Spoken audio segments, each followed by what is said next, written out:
Is Tayrona National Park worth it for just a day trip? Honestly, we don't think so.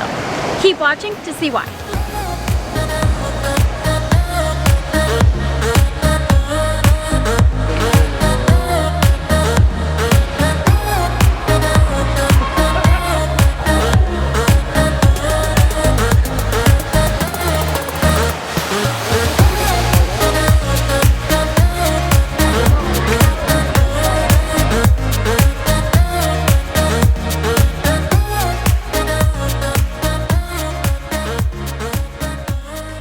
So today we are going to Tayrona National Park. It's the most well-known park here in all of Colombia, and for good reason. Budget way to get here is to go to the Mercado Público, kind of in the center of Santa Marta. If you're staying in Santa Marta, hop on the bus and it will then bring you here to Tayrona National Park. The bus cost us 8,000 Colombian pesos per person, and so that's roughly like 2 USD, and it's about 45-minute to an hour-long bus ride. Getting into the park cost us 68,000 Colombian pesos per person, so like 15 USD, and then you also have to buy an insurance. We don't really know for what, but you have to buy that, and that's around 5,000 Colombian pesos, so like 1 USD. It's bright and early in the morning, and I'm already really annoyed. So they have, sorry Tyrone, but that's the dumbest process in the world. You gotta go up to one ticket stand to get insurance, which I don't even know what the insurance covers. And then you gotta go to another ticket stand where they just ask you for your passport and write down how much it is. And then you gotta go to another stand to pay for it, and it's cash only. And then they give you your receipt after you pay, and you go back to the first lady to get your ticket. All of that took like an extra 20 minutes where we could have been done in like the first ticket booth. So let's go to the park. Let's have a good day. So there are two main entrances here into Tayrona National Park.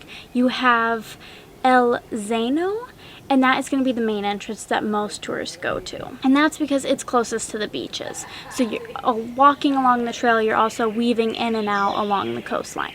The second option, which is less known, is Calabazo. And that is going to give you more of a longer, more remote hike through the jungle. And since we've spent the last 2 months in the Colombian rainforest and jungles, we're like, yeah, get us to the beach. Let's do the beach option. So we went through El Zeno. Make sure when you're coming here to bring your passport, because you do have to show it to be able to get into the park. And that would not be fun if you came all this way and had to turn back because you didn't have your passport. Some people say you can just use a picture of your passport. I'm not totally positive on that, so we just brought ours just in case. I also read that you need to show proof of your yellow fever vaccine, because it is a problem here in this area, but no one asked us for it, but I still brought mine just in case.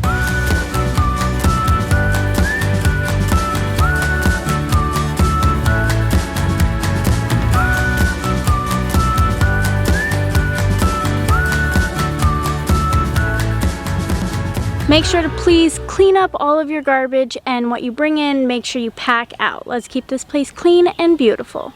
The park is open daily from 8 a.m. to 5 p.m., but it is closed 15 days in February, June, and October. So while it's open daily from 8 to 5, there are days that it's closed. Yeah. The reason for this is to preserve the wildlife and to keep nature clean, so they give the park moments of rest. 3 months out of a whole year. I've also read that it was like the whole month of February was closed, but now online it shows just like 2 weeks in each of these months.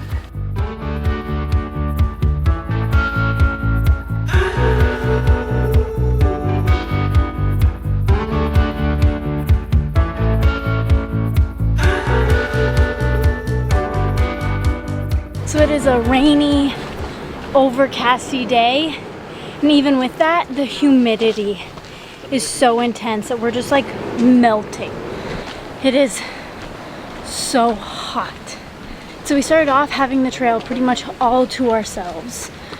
We got here at 8 o'clock exactly, and then we stopped to film, take some pictures, and immediately a whole group of people caught up with us, and now we're just like sheep ushered through this trail.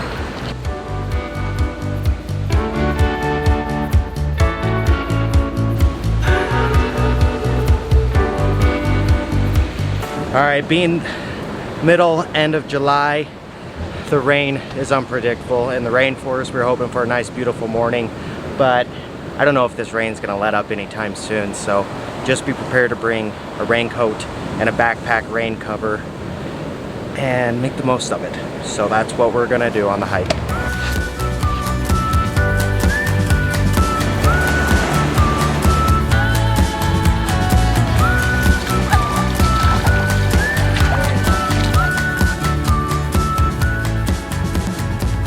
So we have seen a few drink and food vendors along the trail. I think this one was selling just like coconuts. The other one I think was selling like bottled waters and some snacks. I do know once you get to Cabo San Juan beach, there are restaurants and like a hotel, etc. there. But otherwise, I think it's best to pack your own food in because I have read that the food and drinks are very expensive. So we made some Subway sandwiches and yeah, we're gonna have a picnic on the beach if the rain ever stops. There are multiple river crossings, so we highly recommend wearing chacos.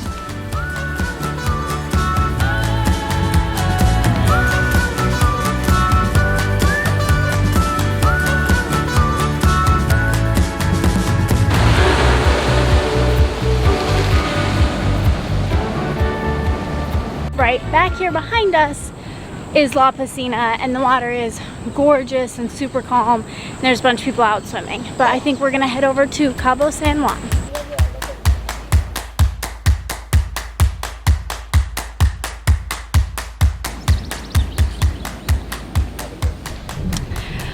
We have made it, finally. It's not a hard hike, but it's just long, it's so humid, and there's a lot of mud. But we're here and it's beautiful.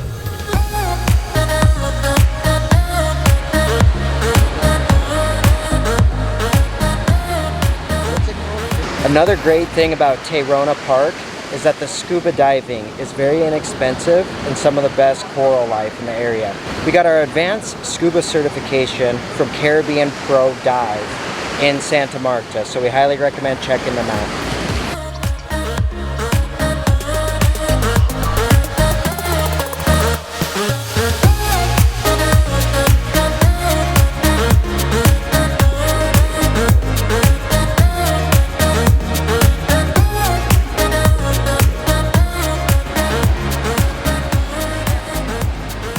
So now the sun's out, it's beautiful, the beaches are clean, and the ocean's nice and refreshing. But me and Maddie were talking, and we just don't know if it's worth it for a day trip. It takes you a long time to get a ride from Santa Marta to here, and then it's kind of a long hike. It's not a hard hike, but it takes you about 2.5 to 3 hours to get to the beaches. So there are camping spots and tents. Might be under the conclusion that staying the night is the way to go, because now we're like, we don't know if we want to hike all the way out of here, and we're not sure when the boats leave exactly. I agree with all that. Also, there's just so many people, and at the end of the day, it's just you're coming to a beach. It is gorgeous, but like it's a lot of work to just come to a beach and be surrounded by thousands of people. Thousands might be an exaggeration, but it is a lot of people. I don't know. Is Tayrona Park worth it? If you've been here before, you tell us your opinion. Leave a comment below. Please don't forget to like and smash or crush that subscribe button, or how does it go? Smash that like button. Smash that like button and karate chop that subscribe button. Whatcha?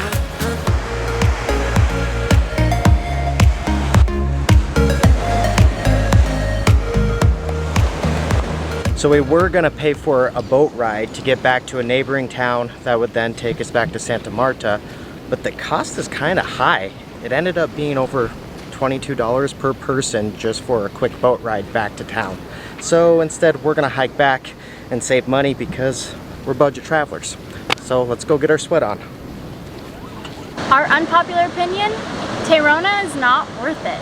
Overall, we felt like it was a really long hike just to go to an overcrowded beach. While it is beautiful, it wasn't for us. On the positive side, it's a great exercise and a beautiful beach to hang out with family and friends. We hope you enjoyed this video, and we'll see you next week.